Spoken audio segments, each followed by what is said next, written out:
Como a corça suspira pelas correntes das águas, assim por ti, ó Deus, suspira minha alma. Como a corça suspira pelas correntes, assim por ti, ó Deus, assim por ti, ó Deus, suspira minha alma. A minha alma tem sede, a minha alma tem sede de Deus, sede do Deus vivo. As minhas lágrimas têm sido o meu alimento. Muitos me dizem, oh teu Deus, onde está? Dentro de mim se derrama a minha alma. Você escreve: porque estás abatido, a minha alma, porque te perturbas dentro de mim. Espera em Deus, pois ainda o louvarei. Diz forte: porque estás abatido, a minha alma, porque te perturbas dentro de mim. Espera em Deus, pois ainda o louvarei. Versículo 11 dizendo: como a corça suspira pelas correntes das águas, assim por ti, ó Deus, suspira minha alma. Como a corça suspira pelas correntes das águas, assim por ti, ó Deus, suspira minha alma. Minha alma tem sede de Deus, sede do Deus vivo. As minhas lágrimas têm sido o meu alimento. Muitos me dizem, oh teu Deus, onde está? Dentro de mim se derrama a minha alma. Porque estás abatido, a minha alma, porque te perturbas dentro de mim. Espera em Deus, pois ainda o louvarei. Porque estás abatido, a minha alma, porque te perturbas dentro de mim. Espera em Deus, pois ainda o louvarei. Para terminar: porque estás abatido, a minha alma, porque estás abatido, a minha alma, porque te perturbas dentro. Espera em Deus, pois ainda o louvarei.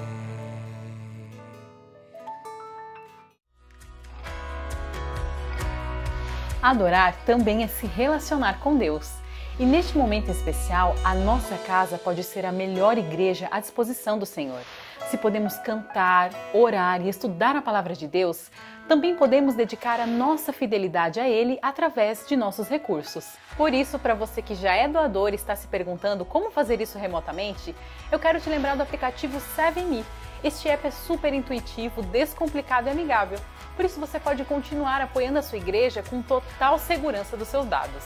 Baixe o app na Play Store ou Google Play, clique em dizimar e ofertar, preencha com seus dados e o resto é bem simples.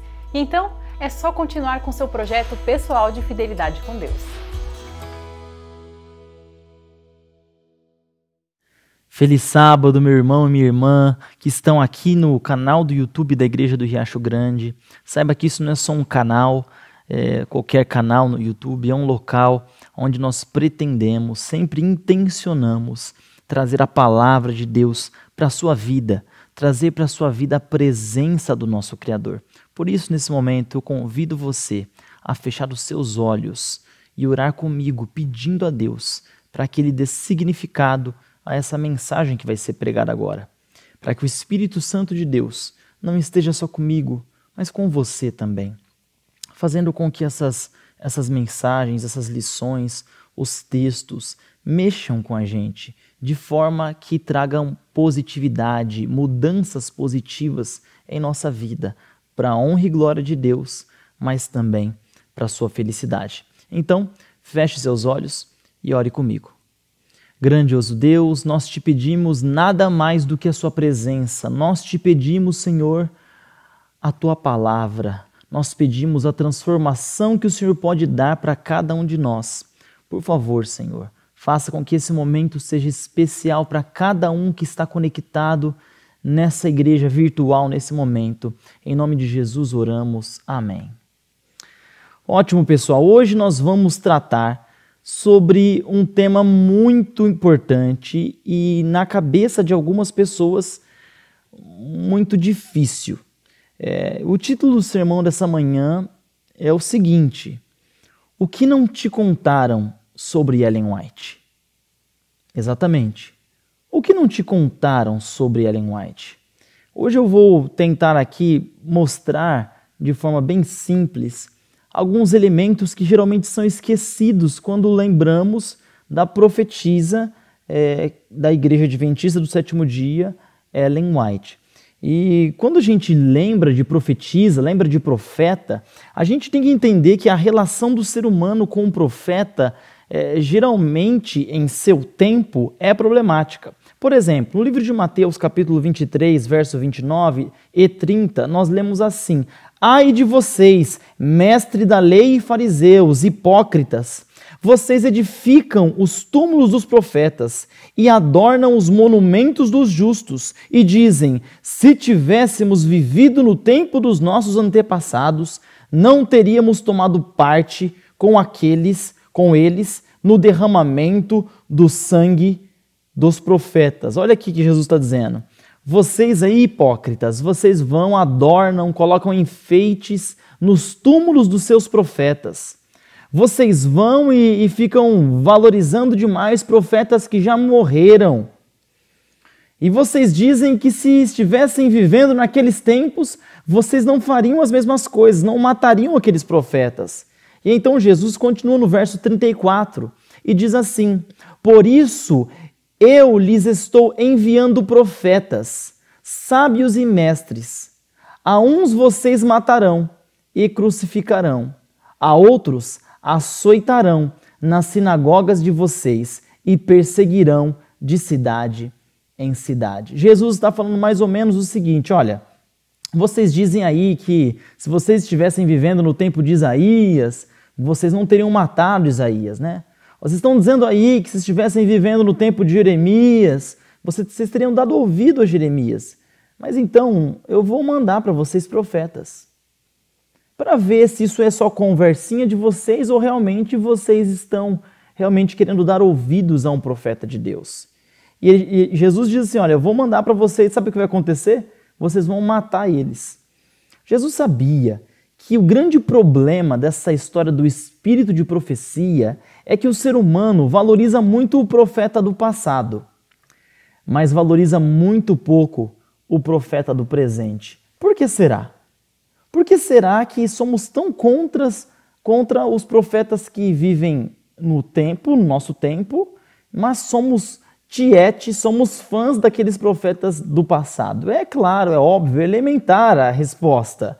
É porque os profetas do passado não falavam diretamente dos nossos problemas, das nossas inconsistências, da nossa falta de fé, dos nossos erros. Por isso é tão fácil gostar de um profeta lá do passado distante do que um profeta que fala pra gente pessoalmente e em nosso tempo. Por isso que a gente gosta tanto dos profetas do passado e negamos os profetas do presente. Quando a gente pensa em Ellen White como profetisa e o papel que ela tem na Igreja Adventista do Sétimo Dia, geralmente existem muitas má compreensões sobre quem Ellen White é, sobre o que ela representa para a igreja e sobre o que ela faz de forma objetiva, não só na teologia, mas no comportamento das pessoas adventistas do sétimo dia. E geralmente essas más compreensões, elas são fruto de distorções metodológicas, de como essas pessoas se aproximam do assunto Ellen White, do assunto profecia, ou do assunto a profetisa do povo de Deus. Essas distorções que eu quero trabalhar hoje com você, que eu vou usar uma ou outra metáfora metáfora médica para exemplificar algo muito importante. Uma das coisas que atrapalha muito a compreensão sobre quem Ellen White é, sobre os escritos dela e sobre a relevância dela para a Igreja Adventista do Sétimo Dia é a monomania presente na igreja. Às vezes, algumas pessoas se aproximam dos textos de Ellen White de forma que fazem um certo reducionismo. Por exemplo, leem os textos de Ellen White procurando uma coisa só para se apegar. Então a pessoa vai e ela vai estudar só justificação pela fé nos escritos de Ellen White. Então só fala sobre justificação. E justificação é a doutrina mais importante. E aí só fala sobre justificação. Lê só tentando achar justificação. E isso é um reducionismo que é perigoso. Porque o texto bíblico, o texto de um profeta e o texto de Ellen White também, ele traz muito mais coisas do que um tema só. Então nós não podemos reduzir a nossa leitura a uma coisa só.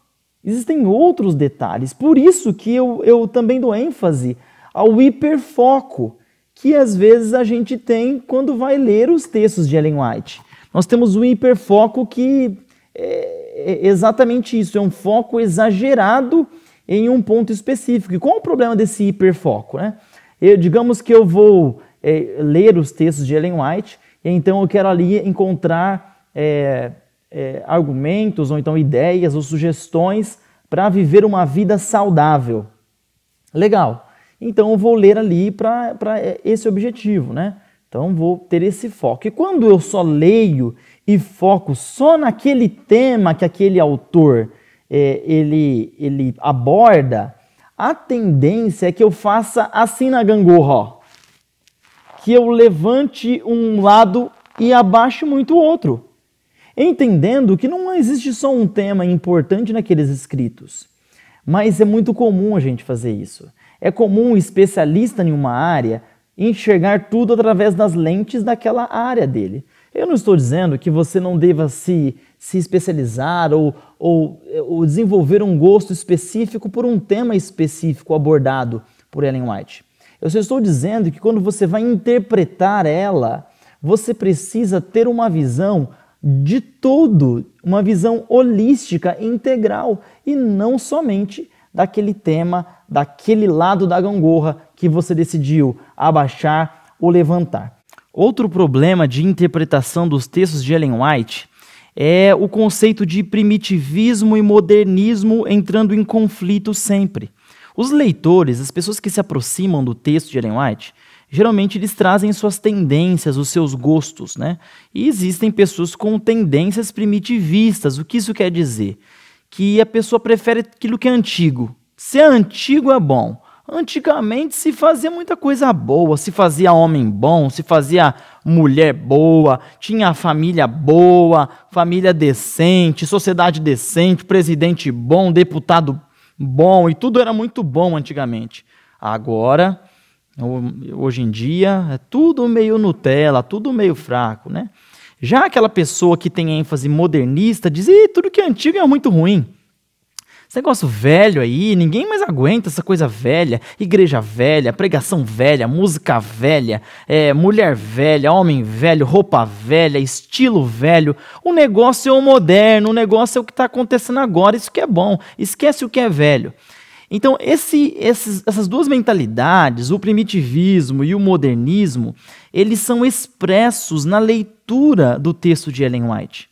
Então a pessoa se aproxima da profetisa, e o problema dela não é se a profetisa é profetisa ou não, mas ela vai escravizar a profetisa, ela vai sequestrar a profetisa para o que ela pensa. Então, se ela tiver uma ênfase primitivista, ela vai dar aquela ênfase. Se ela tiver uma ênfase modernista, vai ser tudo que é moderno, tudo que está acontecendo agora, né?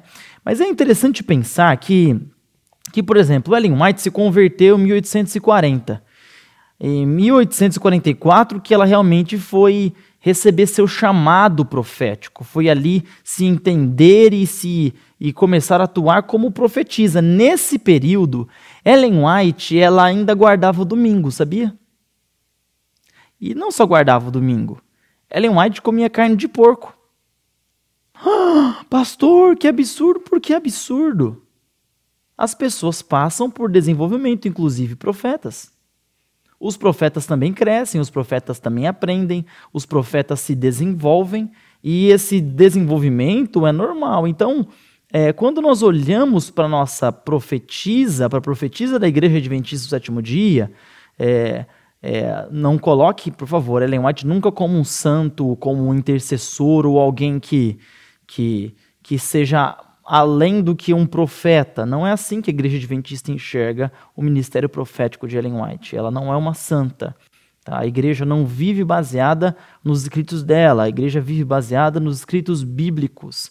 Mas o conselho, a orientação e a palavra profética dela não deve ser desprezada, porque a palavra profética dela é coerente com as escrituras sagradas. E muitos outros detalhes e pontos existem no ministério profético dela que garantem que a gente pode sim ter fé naquilo que ela disse, entendendo, é claro, que a palavra de Deus, a Bíblia Sagrada, é a luz maior e ela a luz menor. É muito importante a gente dar atenção à interpretação do texto de Ellen White, porque se você desconsiderar, por exemplo, gramática, ou seja, linguagem do texto, você pode ter problemas ali, porque geralmente você lê o texto de Ellen White traduzido, e todo tradutor é um pouco traidor, porque as línguas mudam e é muito difícil você transpor uma palavra, um conceito para uma outra língua, e mesmo sem intenção é capaz das coisas mudarem ali. Então é importante, se puder ler no original, se você conseguir é muito bom, mas se não puder, o texto em português tem poucos erros, mas às vezes é possível encontrar, tá? É importante também, gente, respeitar os contextos. O contexto histórico, o contexto geográfico, o contexto político, o contexto de vida de cada pessoa que era destinada primariamente às mensagens que ela escrevia. É muito importante considerar isso. Por exemplo, Ellen White fala mal de fotografia, não é que fala mal da fotografia. Ela dá um conselho contra a utilização de fotografia. E você fala, mas ela então está sendo incoerente, porque eu já vi foto dela. Ela se permitiu ser fotografada, mas era contra a fotografia? Entenda que certos conselhos, certas orientações são dadas especificamente para uma pessoa em um tempo, em uma geografia, em uma circunstância. Isso não quer dizer que o conselho que ela deu não tenha um princípio universal embutido nele. Entendeu? Não entendeu? Eu vou te explicar.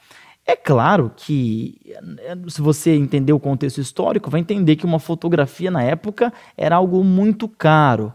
E as pessoas esbanjavam e ostentavam com fotografia para se sentir melhor do que os outros. Então, o que Ellen White está atacando neste ponto, nesse conselho, não é a fotografia em si, mas era o significado que ela tinha naquele contexto específico. E o contexto específico era a vaidade, era querer se colocar acima do outro. E isso é um princípio universal teologicamente. Então ela estava certa no conselho dela. Isso quer dizer que esse conselho deve ser aplicado a mim hoje? Não. Fotografia não é exatamente cara. Qualquer um tem um celular que tira uma foto hoje. Na verdade, hoje existe uma desvalorização da própria imagem, onde todo mundo tem, a questão da inclusão digital, né? Todo mundo hoje tem um celular com uma câmera, então todo mundo pode tirar foto. Aquele princípio não se aplica exatamente, mas o conselho específico, mas o princípio da vaidade pode ou não pode se aplicar a gente hoje? Pode se aplicar. Quando a gente usa, seja lá o que for, fotografia ou qualquer coisa, para se colocar acima dos outros, ou então para se venerar, para se idolatrar, aí existe um problema. Então é muito importante entender o contexto histórico. Ellen White vai criticar, por exemplo, a utilização de bicicleta. Ellen White vai falar, por exemplo, em uma carta para um possível casal misto, ou seja, um casal interracial, entre um negro e uma pessoa branca, ela aconselha naquele momento não se casarem. E aí a pessoa fala, meu Deus, Ellen White era racista. Ela falei, esse negócio, essa religião americana aí, ó, esse pessoal é racista, esse pessoal não gosta de um pessoal mais escurinho, não, né? Ignorância. Ela vivia em um país onde a escravidão ainda era legal. Não legal no sentido de bom, mas legal no sentido da lei.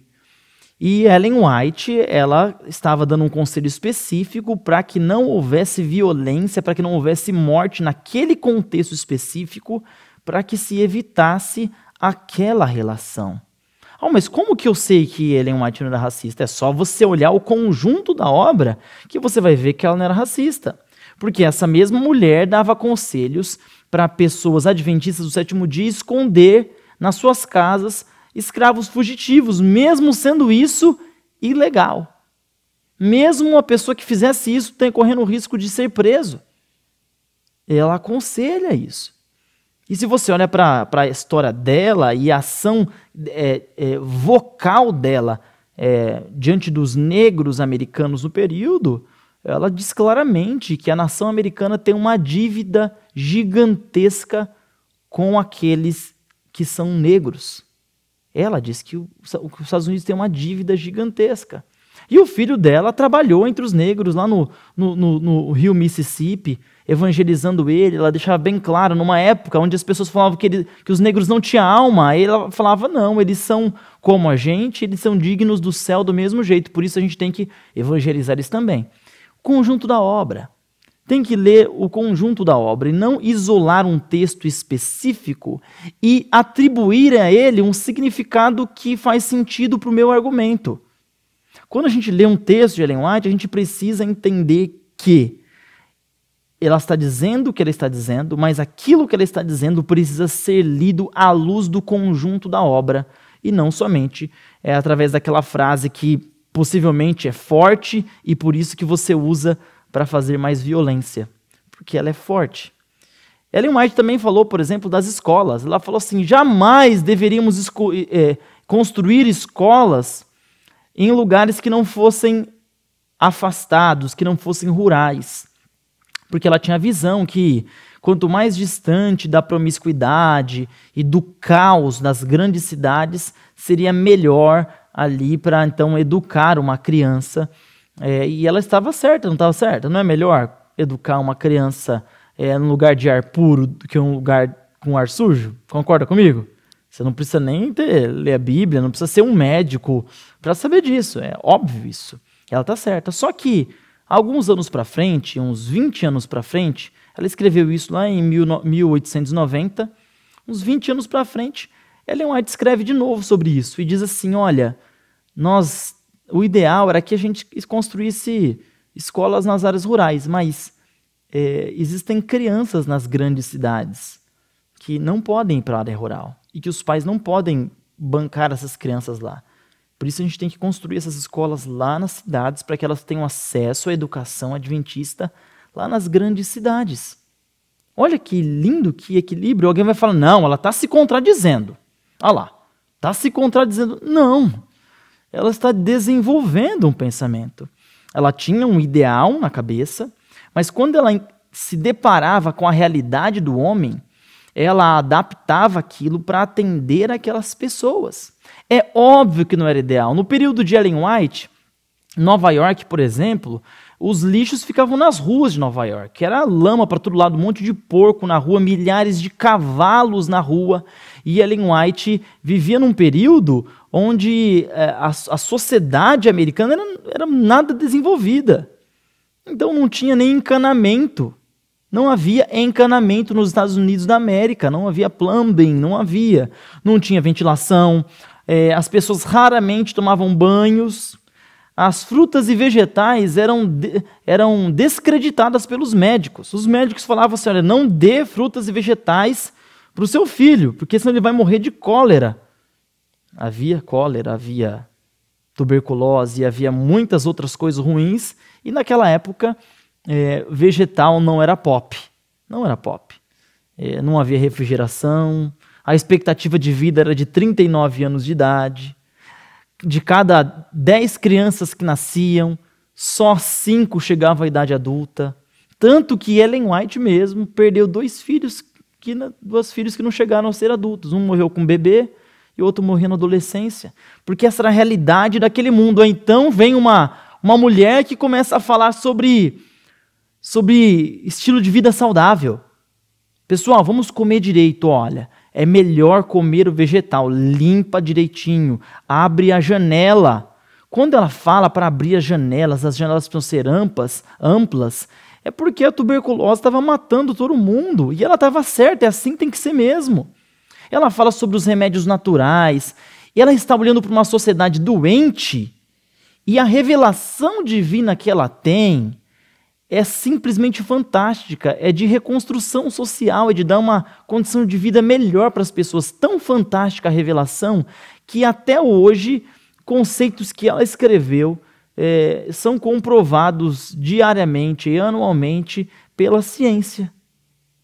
Mas ela tinha uma visão de desenvolvimento e ela foi desenvolvendo. Então foram construídas escolas nas cidades. Tem o ideal e tem a realidade. E se existe uma característica de Ellen White que eu admiro, era a realidade, era o realismo dela, a forma que ela tratava as coisas. Ela não desprezava a realidade dos seres humanos. Ela falava do ideal, mas ela não desprezava a realidade dos seres humanos. Ela vai e fala sobre encurtar saias. Ellen White fala que deveríamos encurtar 8 inches, uns 16 centímetros as saias das mulheres.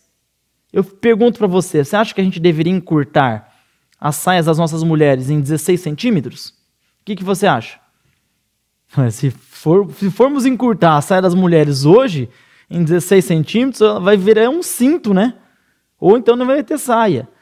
Não podemos utilizar aquele conselho específico para a gente hoje. Por que a gente não pode utilizar? Porque naquele período as pessoas, não havia pavimentação, as pessoas viviam em roça, e mesmo as grandes cidades eram roças mesmo, com muita sujeira. E as mulheres andavam, a norma de modéstia da época era saia arrastando no chão. Só que não tinha condições porque carregava muita sujeira. Então quando ela fala para encurtar a saia, ela está dando ali um conselho de preservação da vida. Lembrando que naquele período eles nem sabiam que existiam germes ainda. Rico não ia para o hospital, porque hospital é lugar de morrer, não é lugar de viver. Ficava lá, eles cortavam a tua perna. O que aconteceu, por exemplo, com um dos pioneiros da igreja, o Ryan Smith, que teve a perna cortada em um hospital. Não havia essa percepção de medicina que temos hoje. Então, a única solução para se viver melhor era cuidar da sujeira, comer melhor. E Ellen White dá esses conselhos fantásticos. Portanto, é importantíssimo que a gente leia Ellen White colocando tais conselhos específicos no seu devido lugar, não desconsiderando eles. Porque dentro daquele conselho específico existe um princípio que deve ser utilizado. Você me entendeu? Existe um princípio naquele conselho, naquela palavra.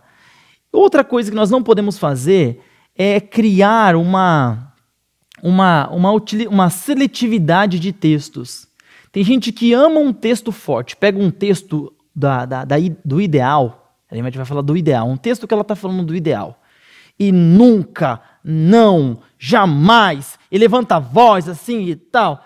É interessante que essas pessoas, elas geralmente leem um texto, elas vão expressar esse texto, mas elas não colocam em perspectiva esse texto. Elas não colocam diante de todos os outros textos o que esse texto significa. Mas você precisa colocar. Você não pode ler um autor e selecionar o que você quer que ele vai, o que ele diz. Se você é honesto, se você é uma pessoa que busca um significado legítimo, você vai ler Machado de Assis no conjunto da obra dele, não somente em 2 frases.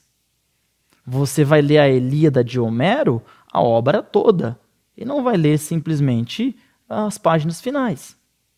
Honestidade é respeitar o contexto, e é muito importante isso. Por isso que hoje eu decidi falar para vocês aqui, não para endeusar a Ellen White, mas mostrar para vocês que existem coisas sobre ela que as pessoas desprezam. E eu vou dizer para você que Ellen White foi a melhor coisa que aconteceu para a Igreja Adventista do Sétimo Dia. Mas vou dizer para você também que Ellen White pode ser a pior coisa que vem acontecer na vida de alguém, se ela for mal utilizada, se ela for instrumentalizada para colocarmos para fora as nossas comorbidades psíquicas e as nossas vontades, as nossas tendências pessoais. Tá? Então é importante a gente entender que Ellen White, fatos agora sobre Ellen White, tá? Coisas que nunca te contaram. Ellen White nunca enriqueceu com a igreja. Pensa bem, poxa, se essa pessoa é o líder da igreja, é a pessoa mais famosa, todo mundo fala nela, e as pessoas costumam também ler os livros que ela escreveu, como assim ela não enriqueceu? Não, ela não enriqueceu. Tudo que ela tinha, ela colocou na igreja, ela colocou na missão. E no finalzinho da vida dela, na verdade, ela pegou dinheiro emprestado para ajudar uma igreja, e ela acabou morrendo, ou seja, ela morreu com uma certa dívida até, porque ela não teve tempo de quitar aquele empréstimo. Ellen White nunca enriqueceu. Essa é uma coisa que eu admiro, porque qualquer pessoa desonesta dentro do fenômeno religioso, sabe o que ela faz? Ela tira proveito. Ela tira proveito para enriquecer ela e as gerações dela. Mas Ellen White não manipulava a religião. Ela não manipulava as pessoas, não utilizava o dom que ela tinha, não só de carisma, mas profético, para se beneficiar da fragilidade das pessoas. Ellen White deu tudo o que ela tinha para a missão e para a obra. A partir desse primeiro ponto, eu já leria tudo que essa mulher escreveu. A partir desse primeiro ponto, eu já respeitaria tudo o que ela fez. Porque um ser humano que tem a mão no ouro e não pega, deve ser respeitado. Segundo ponto sobre Ellen White, ela nunca arrogou para si o título de profetisa. Ela não tinha essa necessidade de falar, olha gente, por favor, eu sou a profetisa do Senhor. Já ouviu falar em Ellen White? Você sabe quem eu sou? Eu vou ter que tirar aqui. Você sabe quem eu sou? Eu sou Ellen White. Não, ela não tinha esse comportamento. Ela não arrogava para si o título. As pessoas, a comunidade conferiu a ela esse respeito. A igreja a considerou assim, mas ela não se achava assim. Ela não pretendia isso, ela não ficava fazendo questão disso. Ela simplesmente ministrava. O que é fantástico, porque tem gente que se você não chamar de pastor, tem um chilique. Tem um ataque de pelanca. Eu chamar de bispo, não é, eu sou o bispo. Eu sou isso. Filho, quem não precisa ficar brigando para que os outros te chamem. Tem gente que te chama de pastor que não te respeita. E tem gente que te chama pelo nome, que te respeita muito mais. Ellen White sabia muito bem disso. Outro fato interessante sobre Ellen White é que ela gostava muito de moda. Como assim, pastor? Que absurdo, como assim ela gostava de moda? Sim, ela gostava de moda. O pai de Ellen White era um costureiro, ele fazia chapéus, né? E outros acessórios. E ela confessa de que a moda era uma tentação para ela. Eu tive a oportunidade de visitar a casa onde ela faleceu em Elms Haven, lá na Califórnia, no norte da Califórnia. E eu fui pro quarto dela e atrás da porta tinha uma das camisolas que ela vestia para dormir assim. E eu lembro que eu falei para a pessoa na época, eu falei, nossa, essa camisola aqui, ela tá bem, assim, muito bem trabalhada, com as rendas assim, uma coisa bonita, né? Não uma coisa assim mal feita, uma roupa bonita. E quando eu me deparei com a informação, com a declaração dela de que moda era uma tentação para ela, eu gostei, gente, sabe por quê? Porque ela era um ser humano normal. Ela tinha as suas vontades. Ela não era um anjo perfeito. Ela tinha as suas vontades, os seus desejos. Ela lutava contra isso. E quando ela fala, não falava para bater nos dedos das pessoas, mas era uma luta que era dela também. Isso é muito importante. Outra coisa que me chama muito atenção na história de Ellen White é que ela conspirou, olha essa palavra, ela conspirou para o casamento do filho com uma moça. E como que ela fez isso? Ela contratou a moça para trabalhar para ela, para que o menino ali, né, rapaz se interessasse pela moça e casasse com ela. Olha que gracinha, Ellen White. Ellen White era igual a você, mamãe.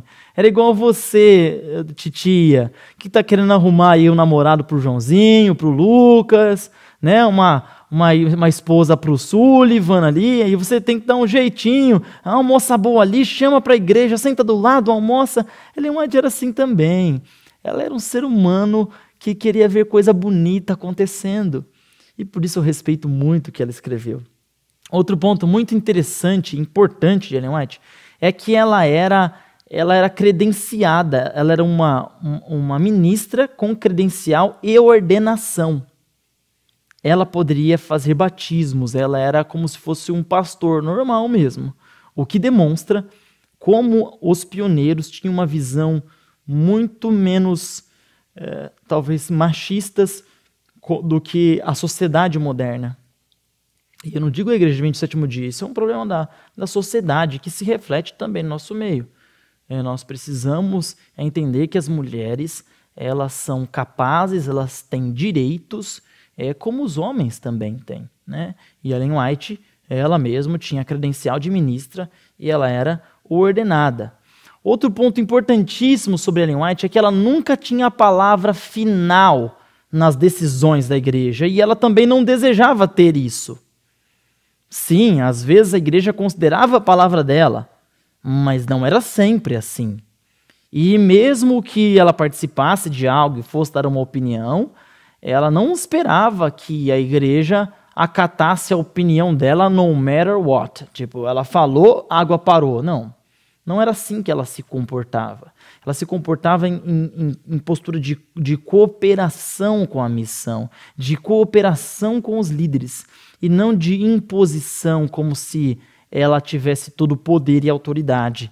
E, gente, eu tenho que respeitar alguém assim, porque alguém que tem essa habilidade de ter um dom, o dom profético, e saber se colocar no seu lugar, e permitir que as pessoas reconheçam as coisas, e permitir que as pessoas sejam acolhidas dentro dos seus argumentos, e permitir que as pessoas sejam atendidas através do ministério, e não se atender através do ministério.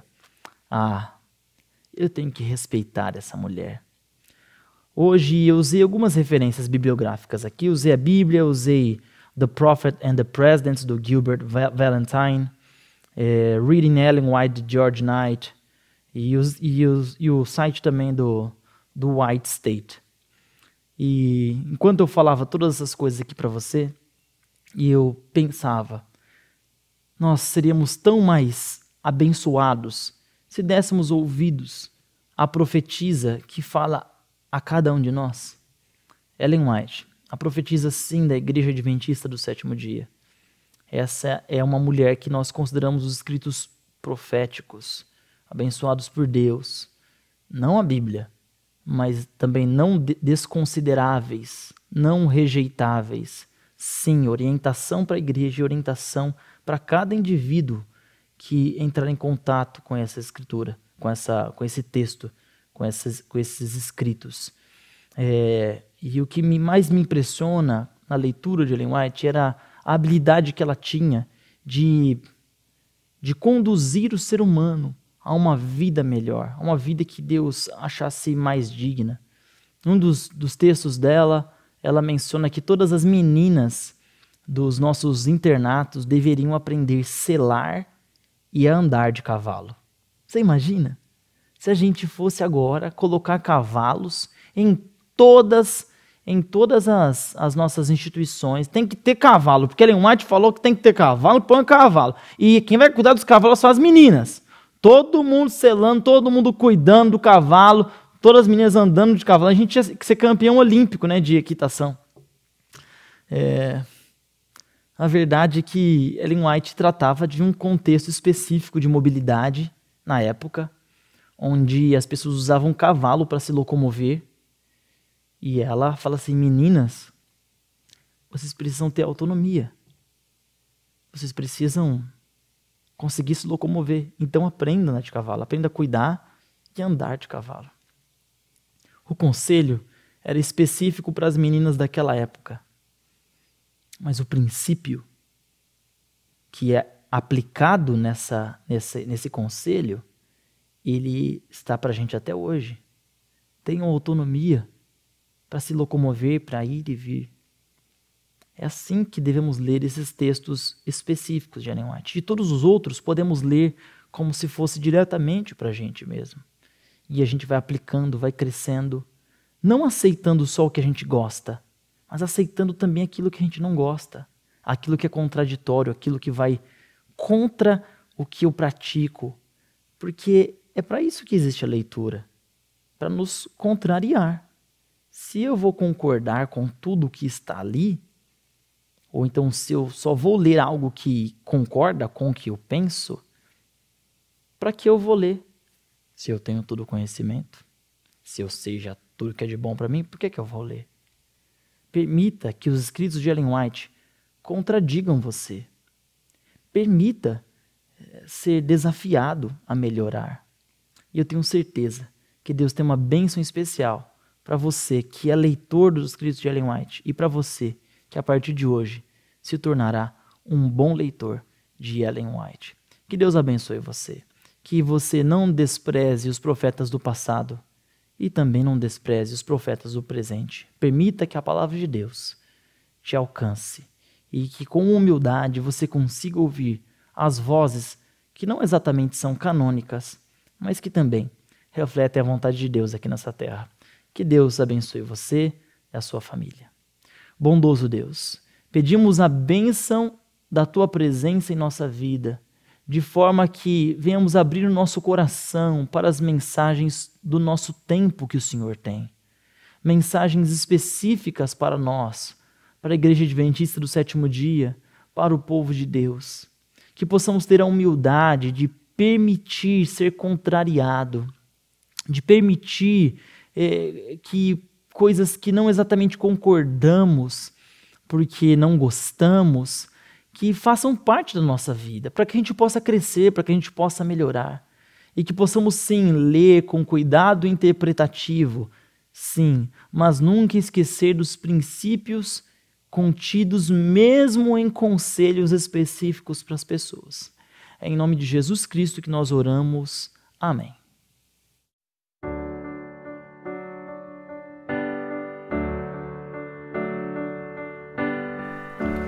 Permanece em sua graça, na paz e alegria do Senhor, com irmãos compartilhando minha fé. Permaneço em sua casa, aqui me sinto amado e feliz. Em família nós estamos pra